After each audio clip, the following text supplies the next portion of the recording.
আবেদন পেশ করছি, আমার আবেদন পেশ করছি, আল্লাহ আমার গুনাহগুলো মোচন করে দাও। গুনাহগুলো মোচন করে দিয়ে আমার আমল নামাটা ডান হাতে দিও। সবাই বলেন আমিন। আবারও বলেন আমিন। আল্লাহ যেন আমাদের সবার আমল নামা ডান হাতে দেয়। আবারও বলেন আমিন। হাত নামা। এবার দেখেন ডান হাতে আমল নামা দিয়ে দিছি। আল্লাহ, এবার কি অবস্থা দেখেন।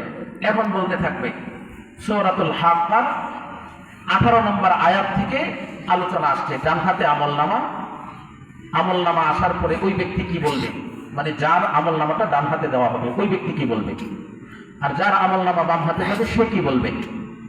সূরাতুল হাক্কা 29 নম্বর পারা 7 নম্বর পৃষ্ঠা। সূরাতুল হাক্কার 18 নম্বর আয়াত থেকে আলোচনা। ইয়াউমাইযিন তুরাদুনা লা তাখফা মিনকুম খাফিয়া। আল্লাহ বলেন তো সেদিন তোমরা যা করছো দুনিয়াতে সব কিছু ওজন দেওয়া হবে, মাপা হবে, কোনো কিছুই কি থাকবে না, গোপন থাকবে না। আল্লাহ অন্য আয়াতে বলেন মা লিহাযাল কিতাব লা ইউগাদিরু সগীরাতাও ওয়ালা কাবীরাতান ইল্লা আহসাহা ওয়া ওয়াজাদু মা আমিলু হাদিরা। আরে এই কি দুনিয়াতে যা করছি সব কিছু দেখি আজকে স্পষ্ট। এখানে দেখি সব কিছু লিপিবদ্ধ করে রাখছে, লিখে রাখছে।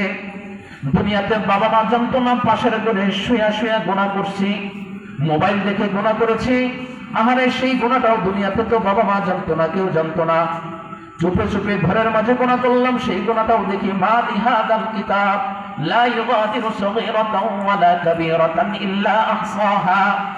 ছোট বড় যা করছি সমস্ত গুনাহ তো দেখি এখানে লিপিবদ্ধ করা, সংরক্ষিত করা।